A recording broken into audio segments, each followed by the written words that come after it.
family, what's good? This is your girl, I am the Bronze Goddess, and it's time for another strawberry letter. Before we get into it, I want to say I hope you guys are enjoying Vlogmas. Be sure to check back with me for a new video tomorrow, new video every day until Christmas. And if you're looking for a last-minute Christmas idea, be sure to pick up my new book. It's called The Dating Game, How to Find Yourself While Looking for Mr. Right. It's available on Creative Space and also available on Amazon. Check out the reviews, okay? It's very, very well received. I really appreciate you guys and your support on the book. Big things coming, a big announcement coming soon, but I digress, all right? Without any further ado, let's go get them.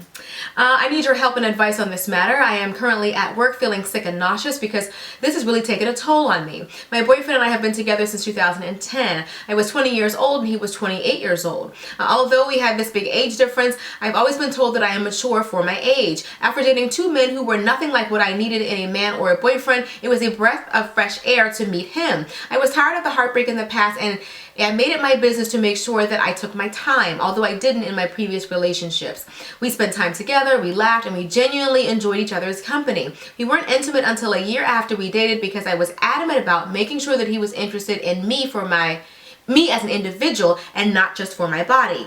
Coming into the relationship, he had trust issues with females. He was in a previous relationship for 7 years with a woman he had asked to marry him. However, the engagement lasted only 1 month because of her selfishness. She was in it for the money and other things that he could buy her. He explained that him asking her to marry him was because of an ultimatum. I'm going to have to summarize it. This one is ridiculously long. The ex told him either marry me or give me a baby. He chose marriage. So the relationship didn't work out.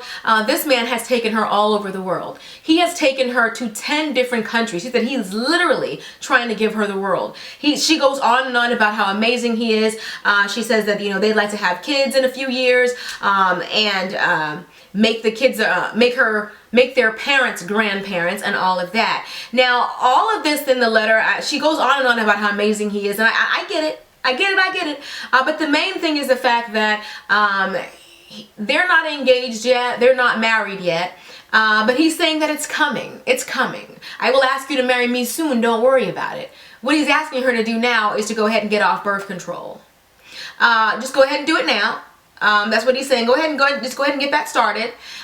Because you already know we're going to be together. I've been with you. I've helped you through school. He's helping her finish her master's degree. He's been supportive, taking her around the world, all of that. He says, you know I'm going to be with you. You know we're going to be together. You know we're going to have kids together. So why not let's start now? Now, the writer of the letter does not want to regret that decision. She says she grew up as a child of a single parent. She's only seen her father a handful of times in her entire life, and she never wanted to be a baby mama. And so she doesn't want to regret making the decision and getting pregnant by this man, whether she loves him or not, without an actual commitment. So she's asking me, what should she do? Now, he's helped her with everything, starting her business, finishing school, all of that. What should she do? Regardless of all the things that he's done for you, that's amazing.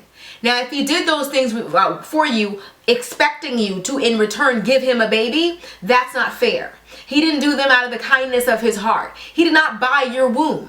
Okay, I don't care how much money he spent on taking you on trips or anything like that. He did not reserve the right to tell you when and where you can have your child. I think he's definitely being selfish. There's a scripture in the Bible that talks about all the things that love is. Love is not boastful. Love is not prideful. Love is not unbecoming. Love is also patient. And that's the one thing that he is not being. He is rushing you. You said he has you, you feel like you're on a timetable. You don't want to regret it. I don't see what the rush is. If he wants to take your relationship to the next level is marriage, not kids before marriage. I just don't like the fact that he's putting this additional pressure on you, making you feel obligated to do this, and you're even falling for it. But I also understand his point to a certain degree. You said when you guys got together in 2010, he was 28 years old, so he's 32 now. The older you get, sometimes the harder it is for you to conceive. So I see what he's trying to say, but if he has money to take you on trips and money to help you with school, money to help you start your own business, he should have the money to marry you. So what is the holdup? What is the problem? What is the delay? I just don't see what that is. I feel like if you do have his kid, I feel like he may feel like, what's the rush? And then your whole, let's get married will be thrown out of the window, because then it'll be like, for what? What's just a piece of paper? We're already living together. We already have kids together. I feel like some men use that as a cop-out. If you don't want to be a baby mama, don't put yourself in this position. And be more adamant about the fact that's not what you want. And don't let anybody pressure you into anything that you don't want. I don't care how much he's done for you. He hasn't bought your baby. He hasn't bought the right to tell you to get pregnant right now if that's not what you want. You are in charge of your own body. And you shouldn't let anybody dictate that to you. Especially not somebody that's not even your husband. And even then, you still can't just tell me we're going to have, like, this is still, it's still your body. Ultimately, it is your decision when you have your child. You can talk about it and come to an agreement, but you're not even at that stage where you can have that conversation because he is not your husband. But I just don't see why, what is the urgency with having the child when he can't be? If you want to be with me that bad, then let's go to the Justice of the Peace. And let's go ahead and let's go to Vegas and go to the little white wedding chapel. But he's not saying that. I just feel like, you know, with the whole thing with the ex, I feel like he's still kind of carrying that with him. He may not say that he is, but he's a little gun shy on the marriage thing. He doesn't want to tell you that because you guys have been together for years. But I think he's a little bit gun shy on it. And I think he wants to kind of feel things out and see how things go. But that's not fair to you because you want it done the right way. You said you don't want to be like your mom and barely ever seeing your father. You want a family. And I feel like some men will tell a woman, yeah, we'll have that. But if he's not proving that, you have to show and prove.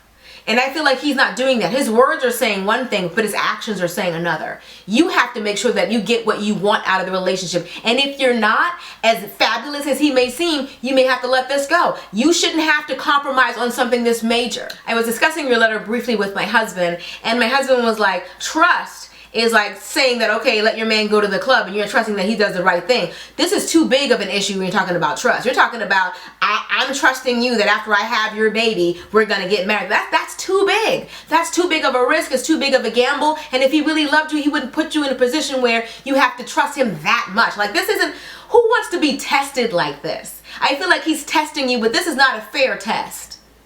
If you love me, you'll have my baby. Like, who makes these types of demands on someone?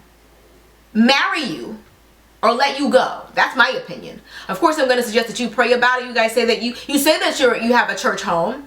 Well, I mean, don't just go to church. Like, let it all soak in. So that's pretty much it. I hope you guys enjoyed the video. If you have your 2 cents that you want to throw in, be sure to do that in the comment section. And if you want more of my love and relationship advice, be sure to check out my new book, The Dating Game, How to Find Yourself While Looking for Mr. Right. Of course, I will link it below. I'll see you guys in tomorrow's video. Till next time, later divas and dudes. This is Honey.